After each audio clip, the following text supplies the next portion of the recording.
a filmmaker, director and artist born in Rome, Italy. His name is Simone Dibagno, a former award-winning producer at United Nations Television in New York City.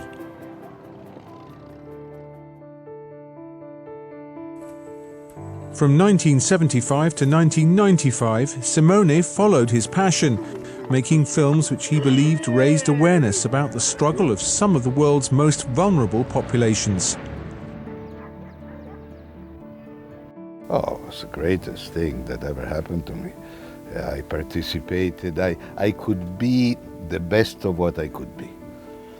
Totally selfless, totally dedicated. My clients were the homeless, the refugees, the Palestinians, the women, that was the thing, complete. So he gave me the opportunity to be more than what I probably would have been.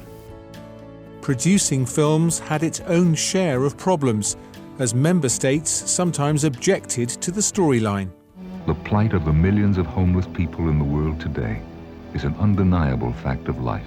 Pressure from the United States on the homeless film was pretty strong, but at the same time that type of pressure comes from many other places. I made a film on the Palestinians called The Palestinian Portraits, which was actually an explanation of who the Palestinians really were, where they were coming from.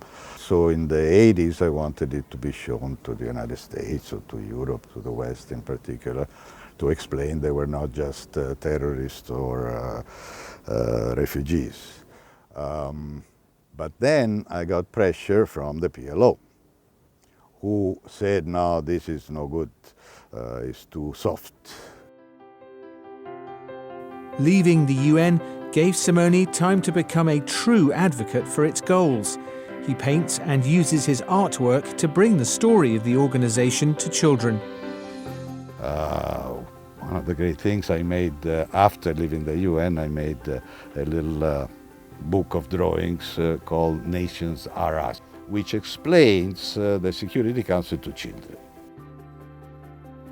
On the celebration of World TV Day, in his view, television, or the moving image, still plays a critical role in a rapidly changing world. The crew was 4 or 5 people, was 16 millimeter. We were carrying 12 cases of equipment. You could shoot only 11 minutes at a time and then reload. So, the whole thing, considering today and the video stuff. Actually, that trip is the last film trip we did before we transitioned to video the next year. The type of cameras we used, that particular trip was a German camera, an ARRI camera. The predecessor to that was a camera called an Eclair camera by a French manufacturer, also a similar kind of magazine that loaded in that style. Simone had a unique attribute than any of the other producers.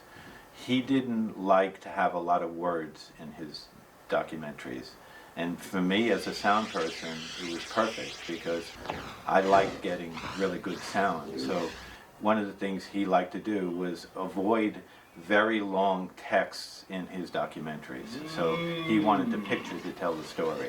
And he was very good with that. The moving images is very important, of course, because we all watch TV, we all look at movies, So we were, in a way, the vehicle for making, for expressing the solution presented by the world. And sometimes country would follow them, sometimes only cities. One film that he felt passionately about but never had the opportunity to produce during his career at the World Body was the plight of the Karen people of Burma, now officially called Myanmar.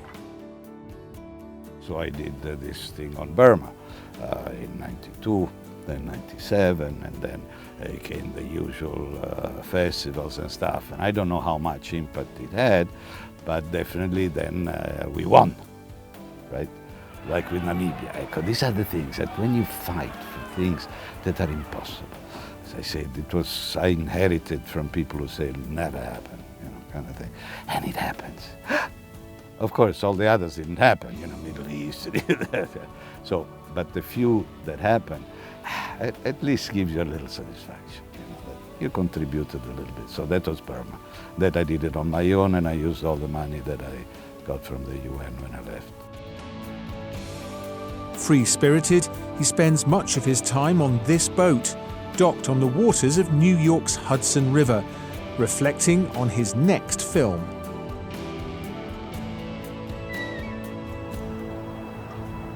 It's kind of a meditation, I think, of sorts.